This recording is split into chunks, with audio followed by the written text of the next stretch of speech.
Hello guys, welcome to the course inorganic made easy. आज आपके inorganic chemistry की पढ़ाई को आसान बनाने के लिए जो हम टॉपिक डिस्कस करने वाले हैं वो है thermal decomposition reactions. Thermal decomposition reactions में हम ऑलरेडी 2 लेक्चर्स पहले ही अपलोड कर चुके हैं। हमने डिस्कस किया था कि कैसे अगर हम मेटल कार्बोनेट्स, बाइकार्बोनेट्स और मेटल हाइड्रोक्साइड्स को हीट करेंगे तो क्या क्या प्रोडक्ट्स फॉर्म होंगे और उन्हें हम कैसे आसानी से याद रख सकते हैं। नेक्स्ट हमने सेकेंड लेक्चर अपलोड किया thermal decomposition of ammonium salts. तो जहां पे भी केटायन अमोनियम आयन होगा वहां पे अगर ऐसे कंपाउंड्स को हम हीट करते हैं तो क्या प्रोडक्ट फॉर्म होगा, ये भी हम ऑलरेडी सीख चुके हैं अपने एक लेक्चर में। ये सब लेक्चर्स आपको इसी प्लेलिस्ट इनऑर्गेनिक मेड इजी में मिल जाएंगे और साथ ही में एक और प्लेलिस्ट हम सेपरेटली भी बना रहे हैं थर्मल डिकम्पोजिशन रिएक्शंस। तो कोई भी प्लेलिस्ट में आप इन रिएक्शंस को देख सकते हो। राइट अब आज में हम क्या सीखने वाले हैं? आज हम सीखने वाले हैं thermal decomposition of metal nitrates. तो ये क्यों इंपॉर्टेंट है थर्मल डिकम्पोजिशन रिएक्शंस? पिछले 2 लेक्चर्स में भी मैंने आपको ये बताया था। अगर आप ये इस एक क्वेश्चन को यहाँ पे देखें, which of the following on thermal decomposition yield a basic as well as an acidic oxide? ये एक जेई मेंस 2012 का क्वेश्चन है जिसे हम उस टाइम पे AI EEE कहते थे। तो उस पे आप यहाँ पे देख सकते हो कि आपको 4 कंपाउंड्स यहाँ पे गिवन है, उनको हीट करने पे क्या प्रोडक्ट फॉर्म होगा, उससे आप बता पाएंगे कि जो प्रोडक्ट फॉर्म हुआ उसमें कोई बेसिक एसिडिक ऑक्साइड्स हैं या नहीं है, किस में फॉर्म हो रही हैं एंड सो ऑन। तो इसका मतलब ये है कि हमारे पास ये यहाँ पे ये आयनिक कंपाउंड्स हैं, तो 4 केटायंस हैं, 4 एनायंस हैं। अगर हम इन्हीं के कॉम्बिनेशंस को देखें तो बहुत सारे सॉल्ट्स पॉसिबल हैं। अगर हम सारे मेटल्स के आयंस फॉर्म करें तो वो केटायंस बनेंगे। ठीक है, जैसे कि ग्रुप 1 के मेटल्स के आयंस, ग्रुप 2 के, group P block D block, F block के मेटल्स के सबके हमारे पास केटायंस बनेंगे। पी ब्लॉक में ऊपर हमारे पास नॉन मेटल्स होते हैं, डाउन द ग्रुप जाते हैं तो अगेन मेटल्स होते हैं जैसे कि लेड है, टिन है। तो बहुत तरह के हमारे पास पूरे पीरियोडिक टेबल में मेटल्स हैं और उनसे बनने वाले केटायंस और उनके साथ कंबाइन करने वाले एनायंस बहुत सारे हमें आयनिक कंपाउंड्स देते हैं और उन आयनिक कंपाउंड्स की थर्मल डिकम्पोजिशन के प्रोडक्ट्स को आपको याद करना होता है। और बहुत इंपॉर्टेंट है, सिर्फ एक ही क्वेश्चन नहीं, अगर आप प्रीवियस ईयर क्वेश्चंस को उठा के देखेंगे तो हर पेपर में आपको एक क्वेश्चन या एटलीस्ट एक पार्ट ऑफ अ क्वेश्चन, एक चॉइस, आपको एक थर्मल डिकम्पोजिशन रिएक्शन जरूर दिखेगी। तो इसका मतलब है कि ये एक टॉपिक पढ़ने से 100% गारंटी है कि आप इनऑर्गेनिक केमिस्ट्री में कुछ ना कुछ सीख ही रहे हैं, जो कि 100% पेपर में आना ही आना है। राइट तो इसलिए ये लेक्चर आपके लिए बहुत इंपॉर्टेंट है। ये सारे के सारे लेक्चर्स जो हम आपके लिए पोस्ट कर रहे हैं उनको जरूर देखिएगा, क्योंकि यहाँ पे हमने बहुत सिंपल ट्रिक्स के साथ इन चीजों को एक्सप्लेन किया है, कैसे आप इनको आसानी से सब रिएक्शंस को याद रख सकते हैं। और फिर एंड में हम उससे रिलेटेड प्रीवियस ईयर क्वेश्चंस भी देखते हैं कि आप उनको कैसे इन ट्रिक्स के साथ बहुत आसानी से सॉल्व कर सकते हैं। राइट सो मैं हूं डॉक्टर रितु जौहर, आपकी educator from the channel H2O the A to Z of chemistry. And I hope कि आपको ये लेक्चर मेरे साथ पढ़ के मजा आएगा और आप बहुत आसानी से इन रिएक्शंस को सीख जाओगे। तो सबसे पहले उन स्टूडेंट्स के लिए जिन्होंने मेरे पिछले लेक्चर्स नहीं देखे, उनको ये अंडरस्टैंड करना बहुत जरूरी है कि थर्मल डिकम्पोजिशन रिएक्शन से हम मीन क्या करते हैं। जिन लोगों ने ऑलरेडी वो लेक्चर देखे हैं, आप 2 मिनट आगे भी कर सकते हैं इस लेक्चर को, या जल्दी से उसको हमारे साथ रिवाइज भी कर सकते हैं।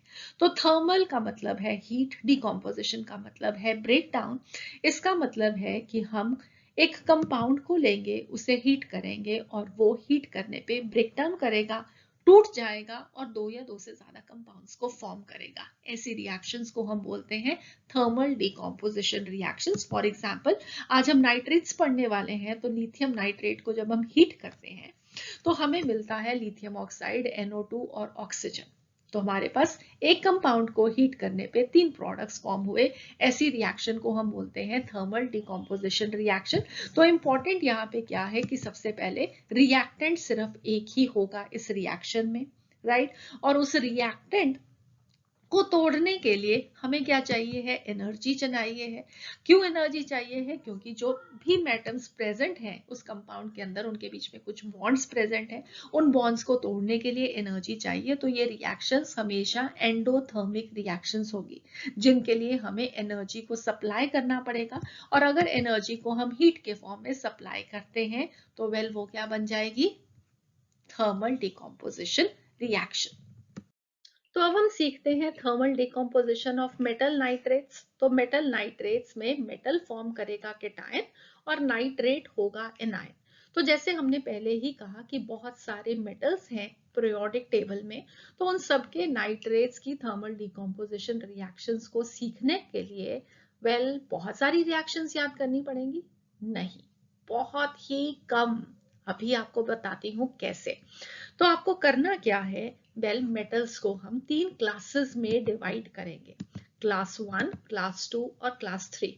जिन स्टूडेंट्स ने पिछले हमारे thermal decomposition of metal, carbonates, bicarbonates, hydroxides वाले लेक्चर को देखा है, उन लोगों के लिए और भी ज्यादा आसान है, क्योंकि ये वही 3 क्लासेस हैं, उनमें कोई भी डिफरेंस नहीं। क्लासेस आप पहले ही जानते हो। नाइट्रेट्स के लिए इन तीनों क्लासेस में रिएक्शंस क्या होंगी वो मैं आपको बता दूंगी, तो आपका काम बहुत आसान।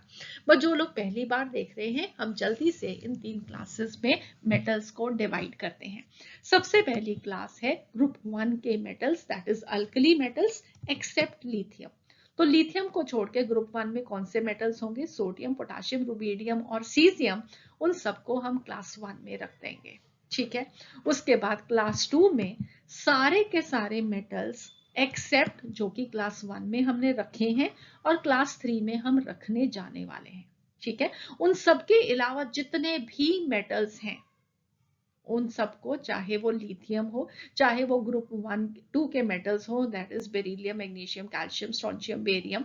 फिर हमारे पास डी ब्लॉक के एलिमेंट्स आपको यहाँ पे दिखाई दे रहे हैं, जिंक है, कॉपर है, ये पी ब्लॉक में से लेड है। तो सारे के सारे मेटल्स एक्सेप्ट जो कि क्लास 1 में होंगे और क्लास 3 में होंगे, उन्हें हम क्लास 2 में डाल देंगे। और क्लास 3 में कौन से हैं, सिल्वर और मरकरी।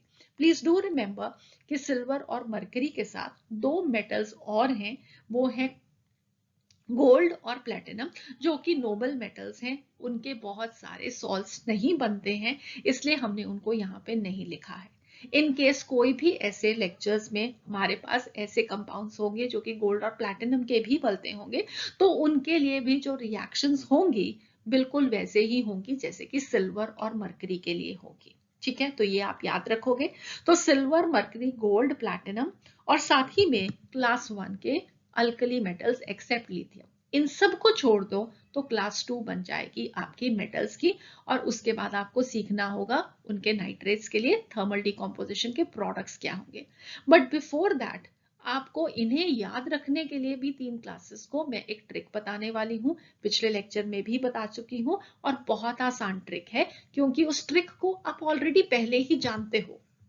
सो इन 3 क्लासेस को याद रखने की ट्रिक क्या है, ट्रिक है एक्टिविटी सीरीज ऑफ मेटल्स, जो कि आपने क्लास 9th या 10th में जरूर सीखी होगी। उसमें आपने सीखा था कि potassium, sodium, calcium, magnesium, aluminium, zinc, iron, tin, lead, hydrogen, copper, mercury, silver down the group. जैसे हम इस एक्टिविटी सीरीज में डाउन जाएंगे, क्या होगा, इन मेटल्स की रिएक्टिविटी डिक्रीज करती है, राइट। तो ये वही रिएक्टिविटी सीरीज है। उसको याद रखने के लिए मैंने यहाँ पे एक निमोनिक भी लिखा है। आप लोगों ने भी कोई एक निमोनिक जरूर याद किया होगा। अब उस निमोनिक के साथ बस सिर्फ इस एक्टिविटी सीरीज को लिख लीजिए, ठीक है। अब आपने इस एक्टिविटी सीरीज को लिख लिया, उसके बाद आपको क्या करना है, पहले 2 और नीचे के 2 वो आपके बनेंगे क्लास 1 और क्लास 3। पहले 2 कौन है, सोडियम और पोटाशियम। सोडियम और पोटेशियम और साथ में हम ऐड कर देंगे बाकी के अल्कली मेटल्स एक्सेप्ट लिथियम, और हमारे पास बन जाएंगे क्लास 1 के मेटल्स। नीचे के 2 मरकरी और सिल्वर, ये बन जाएंगे क्लास 3 के मेटल्स, और बाकी के सब मेटल्स को हम डाल देंगे क्लास 2 के अंदर। आसानी से अब याद हो गई तीनों क्लासेस, वेरी गुड। तो अब हमें क्या करना है, बस इन क्लास 1, क्लास 2, क्लास 3 के लिए थर्मल डिकम्पोजिशन रिएक्शंस को सीखना है। इनमें से कोई भी मेटल आ जाएगा, आइडेंटिफाई करेंगे कि कौन सी क्लास का मेटल है और अपना प्रोडक्ट लिख देंगे। सबसे पहले क्लास 1 के मेटल्स, तो क्लास 1 के मेटल्स कौन से थे? ग्रुप 1 के metals except lithium, that is sodium, potassium, rubidium और सीजियम। इन क्लास 1 के मेटल्स के जो नाइट्रेट्स होते हैं they are stable to heat at lower temperature, और ये डिकम्पोज करेंगे सिर्फ हायर टेम्परेचर पे। तो अगर 400 डिग्री सेल्सियस से टेम्परेचर कम होगा तो ये डिकम्पोज नहीं करेंगे। अगर टेम्परेचर 400 से 800 डिग्री सेल्सियस होगा तो ये फॉर्म करेंगे मेटल नाइट्राइट और ऑक्सीजन। बहुत बहुत इंपॉर्टेंट, मेटल नाइट्राइट और ऑक्सीजन। और अगर टेम्परेचर 800 डिग्री सेल्सियस से भी बढ़ जाएगा तो ये फॉर्म करेंगे मेटल ऑक्साइड N2 और ऑक्सीजन। ठीक है, एक बहुत इंपॉर्टेंट चीज जो कि आपको यहाँ पे याद रखनी है वो ये है कि आपकी एनसीईआरटी टेक्स्ट बुक में सिर्फ ये वाली एक रिएक्शन गिवन है।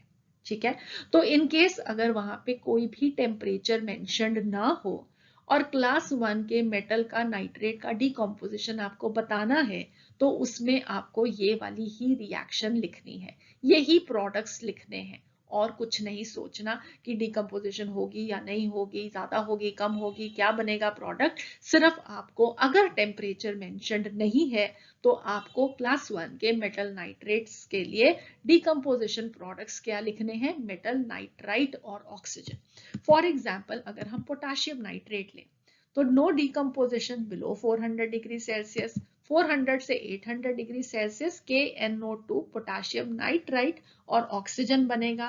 और अगर टेम्परेचर 800 डिग्री सेल्सियस से बढ़ गया तो पोटेशियम ऑक्साइड, नाइट्रोजन और ऑक्सीजन बनेगा। मगर याद क्या रखना है बहुत इंपॉर्टेंटली कि अगर कोई भी टेम्परेचर गिवन नहीं है तो प्रोडक्ट क्या है? पोटेशियम नाइट्राइट और ऑक्सीजन। ये आपको याद रखना है। ठीक है,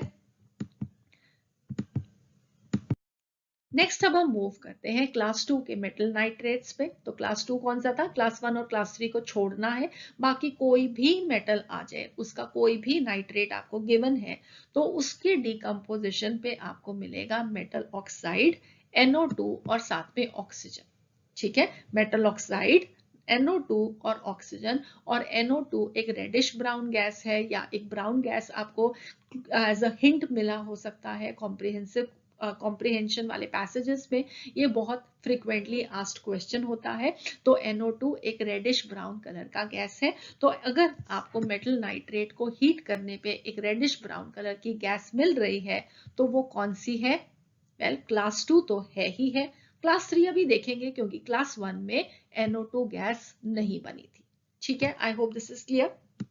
फॉर एग्जाम्पल लिथियम नाइट्रेट की रिएक्शन में ऑलरेडी देख चुके हैं कि लिथियम ऑक्साइड NO2 और ऑक्सीजन बनेगा। बैलेंस आप इसे खुद से कर सकते हैं, बहुत आसान है। उसके बाद अगर आपको मैग्नीशियम नाइट्रेट का पूछ ले कोई थर्मल डिकम्पोजिशन प्रोडक्ट क्या होगा तो ऑक्साइड बनाना है तो मैग्नीशियम ऑक्साइड बनेगा साथ में NO2 और oxygen. Similarly zinc nitrate ZnO, NO2 oxygen. Copper nitrate copper oxide NO2 oxygen. PbNO3 twice lead oxide NO2 oxygen. ठीक है, आसान है, कुछ भी मुश्किल नहीं। ऑक्साइड बनाना है, साथ में NO2 और ऑक्सीजन गैसेस रिलीज होंगी। नेक्स्ट अब हम आ जाते हैं क्लास 3 के मेटल नाइट्रेट्स पे। तो वो कौन से थे? सिल्वर और मरकरी।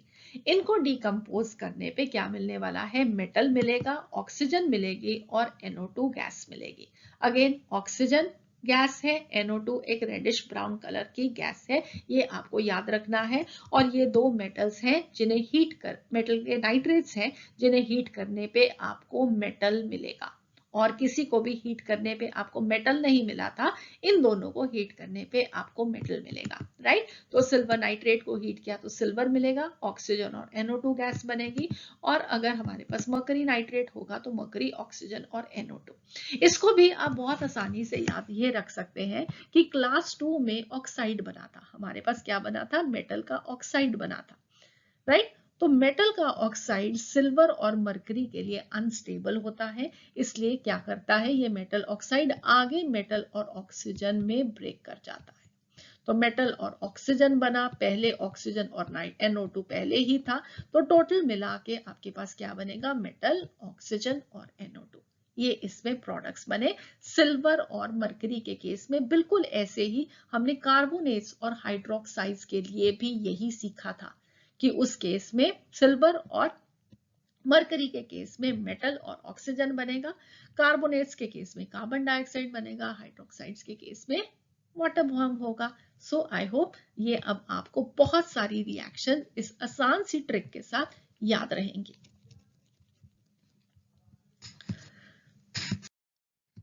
सो मैंने यहाँ पे क्या किया है, इस सब चीजों को इस एक चार्ट में मैंने आपके लिए पुट कर दिया है सो दैट कि आप इस चार्ट को अपने कॉपीज में लिख सकें और उसको हमेशा याद रख सकें। तो क्लास 1 के मेटल नाइट्रेट्स हीट करने पे अगर 400 डिग्री सेल्सियस से टेम्परेचर कम होगा तो डिकम्पोज नहीं करेंगे, 400 से 800 डिग्रीज हो जाएगा तो मेटल नाइट्राइट और ऑक्सीजन बनेगा। ये बहुत इंपॉर्टेंट रिएक्शन है, यहाँ पे प्लीज आप खुद से टेम्परेचर लिख लीजिएगा, ये यहाँ पे रह गए हैं। ऑलराइट, और मेटल नाइट्रेट्स को अगर हम 800 डिग्री सेल्सियस से हायर टेम्परेचर पे हीट करेंगे तो मेटल ऑक्साइड N2 और ऑक्सीजन बनेगा। राइट, सो 400 डिग्री से कम, 400 टू 800 और फिर 800 डिग्री सेल्सियस से ज्यादा। अब नेक्स्ट हमारे पास आगे क्लास 2 के, तो वहां पे आपको क्या मिलना है, मेटल ऑक्साइड NO2 ऑक्सीजन। कोई भी आपको गिवन हो, जैसे कि अब वहां पे हमने एग्जांपल्स में कैल्शियम और एल्यूमिनियम नहीं किया था, मगर आपको मालूम है कि प्रोडक्ट क्या बनना है, ऑक्साइड NO2 और ऑक्सीजन। और क्लास 3 में तो दो ही मेटल्स है, और मेटल बनेगा, ऑक्सीजन बनेगा और NO2। आई होप अब आप लोगों को ये अच्छे से याद रहेगा, आप इसको भूलेंगे नहीं, एग्जाम में गलत नहीं करेंगे।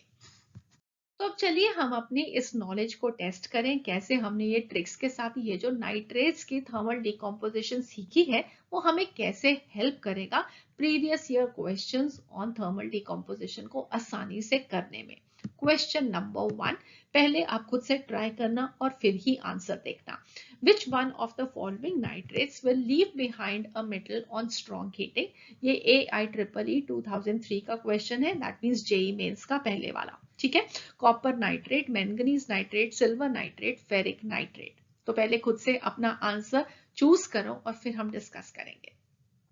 वेल, अगर आप लोगों ने कर लिया है तो हमें एक ऐसा मेटल नाइट्रेट चाहिए जो कि सिर्फ मेटल देगा। तो ऐसे कौन सा नाइट्रेट होगा? क्लास 3 का मेटल नाइट्रेट, या सिल्वर या मर्करी, और यहाँ पे ऑप्शन में सिल्वर नाइट्रेट गिवन है। सो करेक्ट ऑप्शन क्या होगा? सी चॉइस, सिल्वर नाइट्रेट को हीट करने पे हमें मिलेगा सिल्वर, ऑक्सीजन और NO2 गैस। तो हमें यहाँ पे मेटल मिल गया। आसान हो गया, गुड। नेक्स्ट क्वेश्चन AIEEE 2011 का। ठीक है, तो ये सब आप देख रहे हो कि प्रीवियस ईयर एग्जामिनेशंस में क्वेश्चन आए हैं, और हर थर्मल डिकम्पोजिशन के जो लेक्चर्स हैं उनमें मैं एंड में 4-5 क्वेश्चन डाल रही हूं। तो आप अंडरस्टैंड करो कि जितनी भी थर्मल डिकम्पोजिशन रिएक्शंस देखोगे और उसके इतने लेक्चर्स में कितने सारे क्वेश्चंस बन जाएंगे, और वो सब प्रीवियस ईयर में आ रहे हैं, तो ये कितना इंपॉर्टेंट टॉपिक है। So the products obtained on heating lithium nitrate will be LiNO2 plus oxygen, Li2O NO2 plus oxygen, lithium nitrite plus oxygen, lithium oxide NO plus oxygen. तो I hope अब ये आप लोगों के लिए आसान है कि क्या मिलेगा लिथियम नाइट्रेट से। क्लास 2 का ये मेटल है। अल्कली मेटल्स में सिर्फ एक लिथियम है जो कि क्लास 2 में जाएगा, और उससे मिलेगा हमें ऑक्साइड, साथ में NO2 और ऑक्सीजन। करेक्ट ऑप्शन बन जाएगी बी चॉइस। ठीक है, I hope this is clear, बिल्कुल भी अब मुश्किल नहीं रहा आप लोगों के लिए, गुड। सो नेक्स्ट हमारे पास है the incorrect statement is lithium nitrate decomposes on heating to give lithium nitrite and oxygen. ठीक है, तो ये हमारी पहली चॉइस है। उसके बाद सेकंड चॉइस है lithium is least reactive with water among the alkali metals. Third choice lithium chloride crystallizes from aqueous solution as lithium chloride to water, and lithium is the strongest reducing agent among the alkali metals। ये JEE Mains अप्रैल 2019 का question है। ये choice इसमें incorrect है, हम already ये जानते हैं, पिछले क्वेश्चन में भी हम देख चुके हैं, इसलिए हमें ये मालूम है। बाकी सब ना भी मालूम होता तो भी थर्मल डिकम्पोजिशन से हमने इनको सीख लिया है कि इसमें करेक्ट ऑप्शन आपको क्या चूज करनी है, जो कि इनकरेक्ट चॉइस है। राइट, सो हमारे पास लिथियम नाइट्रेट को डिकम्पोज करने पे लिथियम ऑक्साइड NO2 और ऑक्सीजन मिलना है, लिथियम नाइट्राइट नहीं मिलेगा। तो ये इनकरेक्ट है या आपकी करेक्ट ऑप्शन है ए चॉइस। ठीक है, अब बाकी के सारे हम ऑलरेडी अपने S ब्लॉक एलिमेंट्स के डिटेल्ड लेक्चर्स में डिस्कस कर चुके हैं कि लिथियम से डाउन द ग्रुप जब हम जाएंगे तो रिएक्टिविटी विद वाटर डिक्रीज करेगी। इन सब लेक्चर्स को हमने ऑलरेडी बहुत डिटेल में डिस्कस किया। इन केस आपको कोई भी डाउट हो आप उन लेक्चर्स को देख सकते हो। लेन lithium chloride crystallises from aqueous solution as lithium chloride 2H2O। तो लिथियम आयन का साइज बहुत छोटा है, हाइड्रेशन इसकी बहुत अच्छी होती है, इसलिए ये हाइड्रेटेड कंपाउंड्स फॉर्म करता है। और लिथियम स्ट्रॉन्गेस्ट रिड्यूसिंग एजेंट है। अगेन छोटे साइज की वजह से हाइड्रेशन एंथैल्पी इसकी ज्यादा है, इसलिए this acts as the strongest reducing agent. आप मेरे एस ब्लॉक एलिमेंट्स के डिटेल्ड लेक्चर्स को इसके लिए देख सकते हैं for a clear understanding. Next हम चलते हैं चौथे क्वेश्चन पे। तो चौथा क्वेश्चन जेईई मेंस 2012 वही क्वेश्चन जिससे हमने स्टार्ट किया था। Which of the following on thermal decomposition yield a basic as well as an acidic oxide? Choices: sodium nitrate, potassium chlorate, calcium carbonate, ammonium nitrate. Right, और इसका जो correct answer है उसे मैंने आपको पहले ही थर्मल डिकम्पोजिशन ऑफ कार्बोनेट्स में सिखा दिया था, क्योंकि कैल्शियम कार्बोनेट इस क्वेश्चन का करेक्ट ऑप्शन है। कैल्शियम कार्बोनेट के लिए आपको क्या याद रखना है कि ये क्लास 2 का मेटल था, ठीक है। और क्लास 2 के जो मेटल्स होते हैं उनके कार्बोनेट्स को अगर हम हीट करते हैं तो ऑक्साइड फॉर्म करते हैं और साथ में कार्बन डाइऑक्साइड। नाइट्रेट के केस में भी ऑक्साइड बनता है, साथ में NO2 और ऑक्सीजन बनता है। हाइड्रोक्साइड्स के केस में भी ऑक्साइड बनता है और साथ में वाटर बनता है। कितना आसान है इसको याद रखना, ठीक है। और उसके बाद हमने पिछले लेक्चर में, सॉरी एक मिनट, तो यहाँ पे हमसे पूछा गया था कि थर्मल डिकम्पोजिशन पे कौन सा बेसिक और एसिडिक ऑक्साइड देगा। तो कैल्शियम ऑक्साइड एक बेसिक ऑक्साइड है और कार्बन डाइऑक्साइड एक एसिडिक ऑक्साइड है। मेटल्स के ऑक्साइड्स बेसिक होते हैं, नॉन मेटल्स के ऑक्साइड्स एसिडिक होते हैं, ठीक है। तो ये हमारे पास करेक्ट ऑप्शन बनती है। और साथ ही में अभी हम डी चॉइस को पिछले लेक्चर में सीख चुके हैं, जब हमने अमोनियम सॉल्ट्स की डिकम्पोजिशन को सीखा था।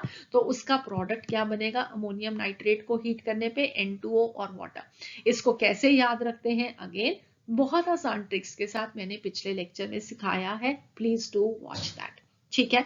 और आज हमने क्या सीख लिया है मेटल के नाइट्रेट्स के बारे में। तो सोडियम नाइट्रेट को हीट करोगे तो ये क्लास 1 का मेटल है, तो नाइट्राइट फॉर्म करेगा और ऑक्सीजन फॉर्म करेगा अगर कोई भी टेम्परेचर ना गिवन हो तो, ठीक है। आई होप अब आप इसकी इंपॉर्टेंस को समझ गए। तो हमें यहाँ पे 3 चॉइसेस के आंसर्स मिल चुके हैं। चौथे का आंसर वेल, और बहुत सारी हमने अभी थर्मल डिकम्पोजिशंस इसी तरीके से आसानी से सीखनी है। तो please do subscribe so that कि आपको नोटिफिकेशन मिलता रहे जब भी हम आपके लिए नेक्स्ट लेक्चर पोस्ट करें, ठीक है। और अभी ये क्वेश्चन फिनिश नहीं हुए, let us see one more question. So next अब हमारे पास है क्वेश्चन जो कि मैंने अपने पिछले लेक्चर में भी पोस्ट किया था, और वो लेक्चर कौन सा था, thermal decomposition of ammonium salts.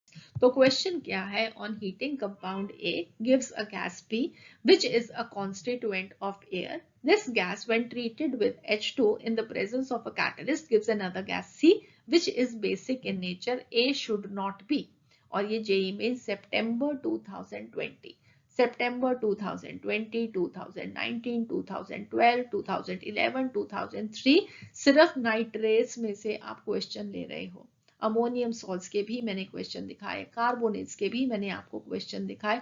बहुत इंपॉर्टेंट है, प्लीज इसको अच्छे से याद करके जाइएगा, ठीक है। तो चॉइसेस क्या है हमारे पास, ammonium dichromate, ammonium nitrite, lead nitrate और साथ में सोडियम असाइड। तो ये जो A, B और D चॉइसेस हैं, इनके प्रोडक्ट्स क्या फॉर्म होते हैं, हम उन्हें कैसे याद रखते हैं, ये मैंने अपने अमोनियम सॉल्ट्स की थर्मल डिकम्पोजिशन रिएक्शंस में ऑलरेडी सिखा दिया है। ये सब इंपॉर्टेंट रिएक्शंस हैं जो कि आपको P ब्लॉक ग्रुप नंबर 15 की रिएक्शंस में मिलेंगी। तो आपको इन्हें याद करना है बहुत इंपॉर्टेंटली, सो उस लेक्चर को जरूर देखिएगा। तो अब इसका आंसर क्या होगा, हम पहले आप खुद सोच सकते हैं और फिर सोल्यूशन देखिएगा। वेल, अगर आप लोगों ने सोच लिया तो हम इसे कैसे सोचते हैं। हमारे पास है कंपाउंड A, उसको हमने हीट किया, हमें मिली गैस P, उसको हमने hydrogen in presence of a catalyst के साथ रिएक्ट किया, हमें मिली गैस C, ठीक है। तो कंपाउंड A से फॉर एग्जांपल दो ही हमें एयर से मिलने वाली गैसेस होनी चाहिए, तो या नाइट्रोजन होगी या ऑक्सीजन होगी। तो नाइट्रोजन ही है जिसे हम hydrogen in presence of a catalyst जब रिएक्ट कराएंगे तो हमें मिलेगी अमोनिया गैस, जो कि होगी बेसिक इन नेचर। ठीक है, हाइड्रोजन और ऑक्सीजन मिलके क्या फॉर्म करते हैं, वाटर फॉर्म करते हैं, और वाटर क्या है, न्यूट्रल है। ठीक है, that is not basic in nature. So इसलिए हमारे पास जो बी गैस है वो क्या है, बी। इसलिए अब हमारा कंपाउंड एक ऐसा होना चाहिए जो कि हमें नाइट्रोजन गैस दे। ठीक है, अब अमोनियम डाइक्रोमेट हमें नाइट्रोजन देगा, अमोनियम नाइट्राइट हमें नाइट्रोजन देगा, सोडियम अजाइड हमें प्योर फॉर्म ऑफ नाइट्रोजन देगा, ये मैंने पिछले लेक्चर में सिखाया है। और लेड नाइट्रेट आपने आज के लेक्चर में सीखा है कि वो क्या देगा, क्लास 2 का मेटल नाइट्रेट है, तो NO2 गैस रिलीज होगी, N2 नहीं होगी। तो आज के लेक्चर के बेसिस पे भी आप अपनी सी ऑप्शन को करेक्टली मार्क कर सकते हैं कि यही होगी, मगर कंप्लीट अंडरस्टैंडिंग तभी होगी जब आप बाकी के भी थर्मल डिकम्पोजिशन रिएक्शंस को सीख लेंगे। ठीक है, तो वो सब बहुत जरूरी है, हर एक लेक्चर यहाँ पे इंपॉर्टेंट है। अब हम चलते हैं आज के लास्ट क्वेश्चन पे, जिसका आंसर तो नहीं बताऊंगी मैं आज, मगर आपसे एक्सपेक्ट करूंगी कि आप उस आंसर को कमेंट सेक्शन में डाल के पोस्ट कीजिए। अगले लेक्चर में जरूर हम इसको डिस्कस करेंगे, बट आई रियली वांट कि आप इसको खुद से ट्राई करें। ये एक जेई एडवांस पैटर्न का क्वेश्चन मैंने आप लोगों के लिए बनाया है, और इस क्वेश्चन में क्या है, आपको मैच द फॉलोइंग करनी है कॉलम 1 कॉलम 2 से। तो कॉलम 1 में आप देख सकते हो कि हमारे पास क्या है, thermal decomposition reactions. Ammonium carbonate को हीट करने पे क्या मिलेगा, अमोनियम नाइट्रेट को हीट करने पे क्या मिलेगा, नाइट्राइट को हीट करने पे क्या मिलेगा, और मर्करी नाइट्रेट को हीट करने पे क्या मिलेगा। और सामने आपको 4 चॉइसेस दिखाई दे रही हैं, आपको चूज करनी है इनमें से जो भी चॉइसेस पॉसिबल है एक चॉइस के लिए। फॉर एग्जांपल अगर अमोनियम नाइट्रेट है तो उसके लिए पी अकेला सही है, पी क्यू सही है, या पी क्यू आर सही है, या चारों के चारों सही है। आपको उस तरीके से अपने आंसर्स को पोस्ट करना है। इस तरीके से जेई एडवांस में क्वेश्चंस आते हैं। तो आप लोगों की एक ये प्रैक्टिस क्वेश्चन है, please do put your answers in the comment section. I am looking forward to that. So that would be all for this lecture. I hope आप लोगों ने ये लेक्चर एंजॉय किया। अगर एग्जाम में ये क्वेश्चन आ गया तो आप याद रखेंगे कि मैम ने हमें ये आंसर कितनी आसानी से सिखाया था, और आज हमारे 4 मार्क्स पक्के हो गए। So see you again, have a nice day, God bless you people.